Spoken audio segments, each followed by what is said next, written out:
Okay, now this is the first time I ever done this, so let me go ahead and react to Wrestlelamia. Now, if you've been checking them out on Twitter, that's how you know about them, all right? But this time we're going to check out their videos. I don't think it's anything new. I think it's just like reports and stuff. But I guess, some people want me to get my opinion on it, which I don't know what I could say on here. But if I could find something, then I'll pause and react to it. I won't let it ride out. But let's just check out what they're talking about with these topics. But if you guys want to subscribe to their channel, which I assume you guys have, but I'm just in case, I'm going to go ahead and put a screenshot right here so that way you guys can subscribe. We're not going to waste no time. We're going to see what they're up to and see what they're trying to talk about. But I assume it's mainly because, it's just a rumor report to me. But we'll go ahead and get started, all right? Let's check it out. What is going on, guys? It is Wrestlelamia here, back with some more news. Join us now as we look at the wildest news stories and rumors you need to know, including the WWE legend blamed for the awful Smackdown, The Rock reveals the original plans for the WrestleMania reveal, why WWE were forced to censor Smackdown, Jeff Hardy wants to leave WWE on a good note, WWE are reserving Bloodline members, an indie wrestling star passes away in a tragic accident, former WWE superstar spotted at TNA, Carmella officially gone from WWE, and much more. Be sure to subscribe and hit that notification bell for daily wrestling videos and follow us on Facebook for exclusive lists. Also check out our new videos on Wrestlelamia XL. And now let's do the intro and get straight into our first story.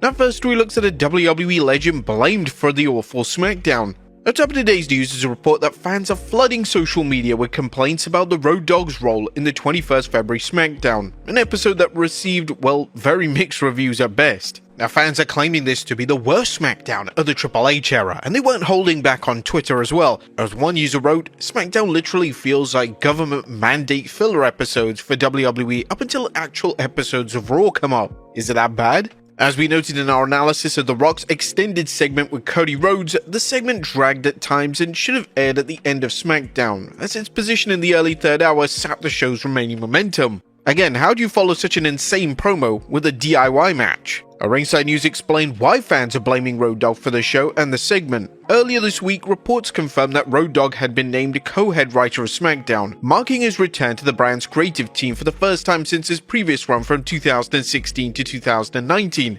However, if fans had hoped for a fresh start, they were sorely disappointed. The Rock segment saw the final boss repeatedly praise Cody Rhodes before offering to help him fulfill all his dreams and reach levels even higher than The Rock has. Now, the only problem was that The Rock said he wanted Cody's soul in exchange, as some fans were confused by the segment and there were complaints it went on too long, criticizing The Rock for one of his weakest promos ever. I don't see the problem with it. I like the segment. I mean, I literally played it like 3-4 times. I mean, I thought it was really good. But C-Jack and the rest don't like it, but I liked it. So, no homo, but I liked it. Just because I thought it was worth to repeat watching. So I think it's a really good promo for WrestleMania 41 and Elimination Chamber. So I didn't see the problem with it at all. I liked it. So, I mean, I don't know why people didn't like it, but I guess they didn't like it because they thought it was sus. I didn't think it was. I think it just reminded me of, the start of the corporation and the start of the authority. Y'all remember that. So, no problem to me, but it's a problem to others. So, I don't know. It's not an issue with me, but I know some people might find it like that, but not to me, it ain't. However, critics need to remember that this is Road Dogg's first week back, and it's unknown how much he even contributed to the show, but it seems that fans are aiming the blame in the wrong direction, as fans looking to play the blame game might be interested to learn who actually wrote Friday's interaction between The Rock and Cody Rhodes. Fightful Select is reporting that Christian Scoville, who the site notes often writes Cody's segments, was listed as the segment's writer. Now, does this absolve the Road Dogg of any blame, or even Triple H, at least in the eyes of some fans, or should he be held responsible for everything that goes to air? Next up, The Rock reveals the WWE's original plans for WrestleMania's reveal. WWE fans know that WrestleMania 42 will take place in New Orleans, Louisiana, thanks to The Rock announcing it on this week's SmackDown. However, that wasn't the WWE's original plans for the announcement, as during the post-show press conference on Friday, the final boss revealed that we were going to be part of the Super Bowl and make the announcement at the Super Bowl. We had a couple of hiccups that we couldn't make that happen. And you may recall rumblings before this year's Super Bowl that WWE was going to use the blockbuster sporting event to announce its version of the Super Bowl. Would they have been better announcing it on the grand stage? I'm sure WWE are kicking themselves, as this year's Super Bowl averaged a record audience of 127.7 million viewers. That could have been a lot of eyes on the WWE product. Next up, why WWE was forced to censor Smackdown. A WWE Women's Champion Tiffany Stratton has been on fire lately, proving she has what it takes to be at the top of the WWE's women's division.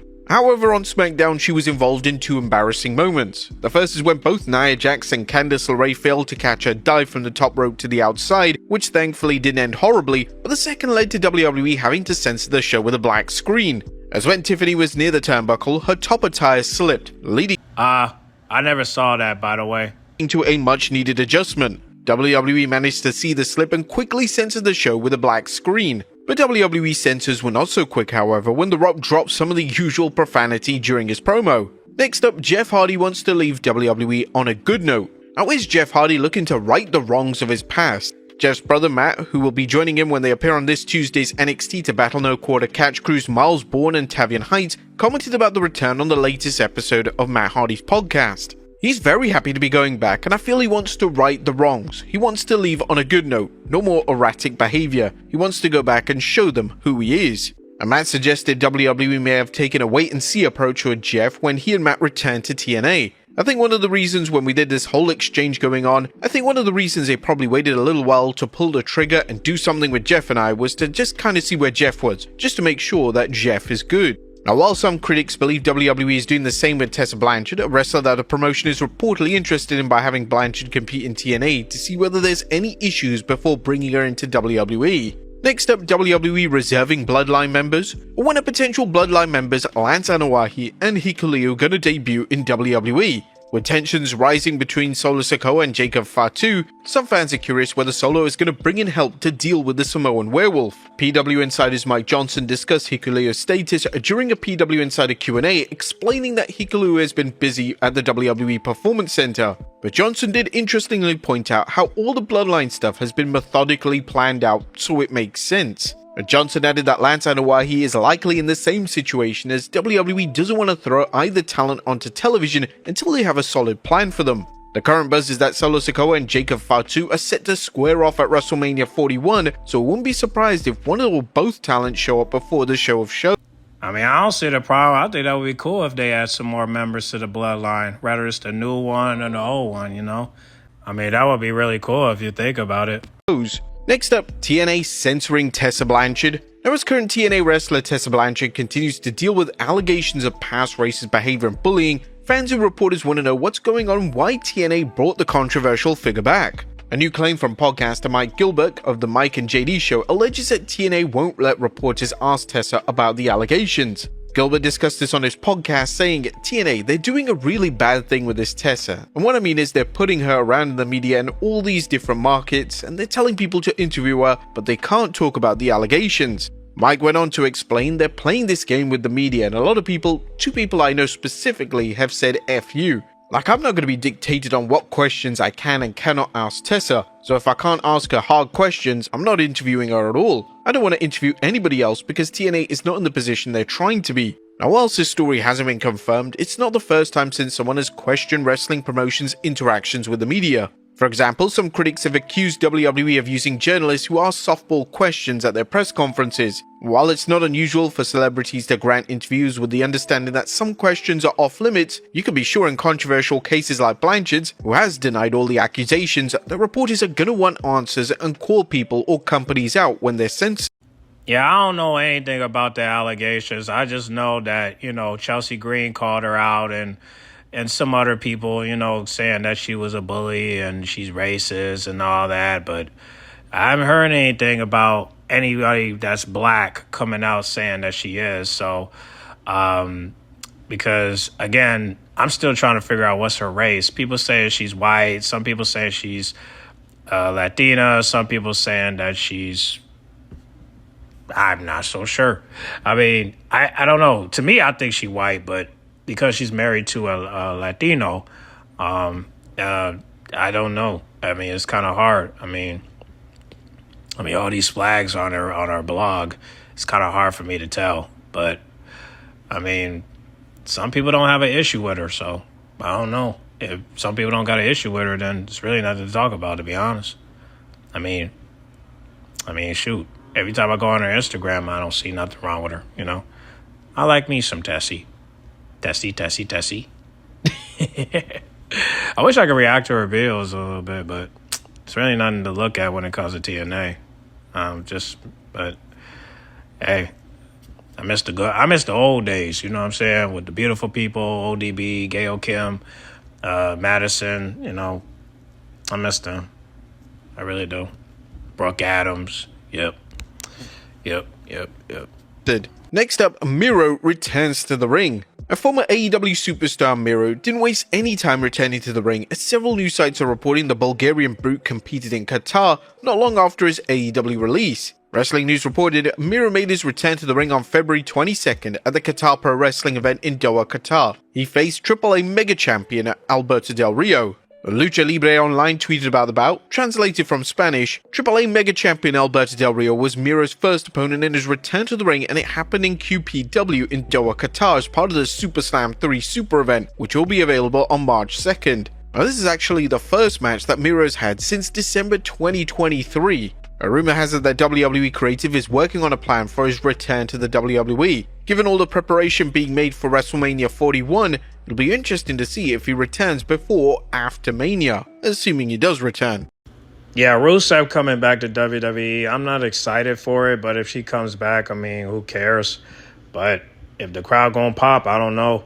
But him coming back and what plans he got, I am not sure. Next up, two AEW talents ready to return. Now, it appears that two talents in AEW are chomping at the bit to return to the promotion after an extended injury and illness-related absences. Fightful Select Sean Ross Sapp is reporting Luchasaurus, who's been recovering from double pneumonia, and Sky Blue, who's been on the mend since a broken ankle, are medically cleared. Those familiar with their status say that both are close, but noted that being cleared by the doctors and cleared by AEW are two different things. AEW had operated on the assumption they wouldn't get Sky Blue back until...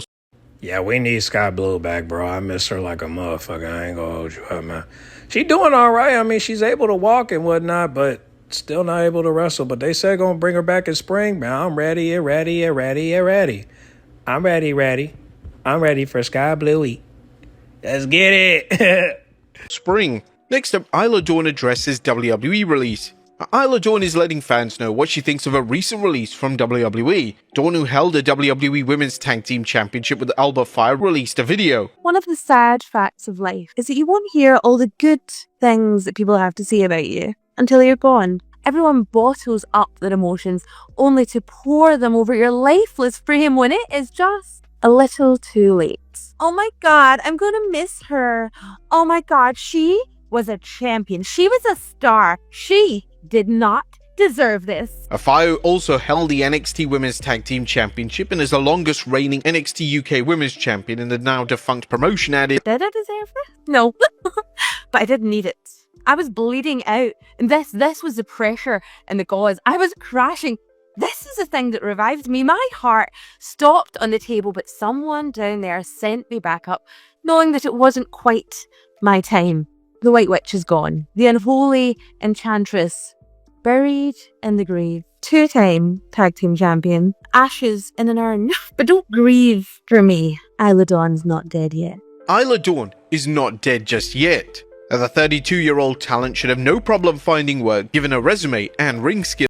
Hey, man, shout out to Isla Dawn, man. I would have reacted to her promo, but I didn't know what it was leading to be honest. So, but shout out to Wrestlelamia, because, you know, I didn't know what to say about the promo. I just assumed it was just some, I don't know. I just thought the promo was leading to something, but I didn't know what it was leading to. I mean, I didn't know if it was for the next company she's going to. I didn't know if it was her promoting her OnlyFans. I don't know what she was, Patreon. I don't know. I just wonder, or brand, what's it called? Brand Army. I didn't know what she was trying to do with that promo. I just know that, hey, that she letting everybody know she's got something planned, and she's not the only one. I mean, Shauna Deville got something planned too, but we already know her plans. She's getting into acting, and she got her acting role on the way, so that's great. But Ella Dawn, I mean, I'll keep an eye on her just to see what's going on with her, but other than that, man, I don't know. But, I mean, I wish her all the best, though. But I'll keep an eye on her, though. We'll see what she got in store. We'll see. Next up, sad news as an indie wrestling star passes away in a tragic accident. Now sad news to report as the wrestling world has lost one of its own. Slam Wrestling's Greg Oliver reports that indie star Eric Priest has lost his life in a motorcycle accident. According to Oliver, Mr. Priest debuted in 2000 after training with Ace Steel and Danny Dominion, and most of his success came in the US Midwest. The promotion AAW Wrestling tweeted the news, "It's with great sadness that we report former AAW Heritage Champion and Chicago legend Eric Priest has passed away." Eric Priest was a staple of Chicago wrestling for many years and ruled the early 2000s as the guy in Chicago. He helped many along the way and helped shape what pro wrestling in the Chicagoland area is today. Whether you knew him as the underwear model or the gold standard, you will be missed. Everyone at AAW sends their condolences to his family and friends. He will truly be missed. Eric Priest was 50 years old at the time of his passing. We here at Wrestlelamia also want to extend our condolences to the friends and family of Eric Priest. Next up, a former WWE superstar spotted at TNA Wrestling. Now, is former Legado del Fantasma member Elektra Lopez heading to TNA? That's a question Lopez fans might be asking following a Lucha Libre Online report that Lopez was spotted backstage at TNA's 21st February Impact taping. WWE recently released Lopez and she's had a 90-day non-compete clause, which means she can't work anywhere right away. Yeah, shout out to Elektra. If she go to TNA, I will be very, very, very happy for her. Absolutely. Next up, a new trademark for a WWE star. Now, is current NXT superstar Soul Rocker about to get a new name? Wrestle2 PC is reporting WWE has filed to trademark Calix, which could be the new ring name for Soul Rocker, whose real name is Calix Harmony Hampton, and could this be a new identity? What do you guys think of the name? Wait, why are they changing her name? I was just getting better with that name. I was just starting to get better because I used to mess up her name all the time. And now they changing it? That's crazy. And there's no explanation why. Well, she's still Soul Ruka, so hopefully that's just a rumor, but I don't know. Y'all comment down below, let me know how you all feel about that name. Yeah, let me know. And finally, Carmella officially gone from WWE. Last but not least, it appears WWE superstars' days with Carmella are officially over. A recent report indicated WWE did not renew Mella's contract and that she was now a free agent. This and the former SmackDown Women's Champion removing all mentions of WWE from social media added weight to the story, but now a new move by WWE should eliminate all doubt as Carmella has now been officially moved to the WWE alumni section. Alright, I'm done. So, y'all watch the video. Y'all comment down below. Let me know how y'all feel about these reports. I figured it was just rumor reports pretty much. But y'all comment down below. Let me know what y'all think about these reports. Pick each one. Just pick one. I don't care which. And just comment down below. Let me know what's your thoughts on it. And make sure you guys like, comment, subscribe, share if you're new. And I'll catch y'all in the next video, all right? I'm out.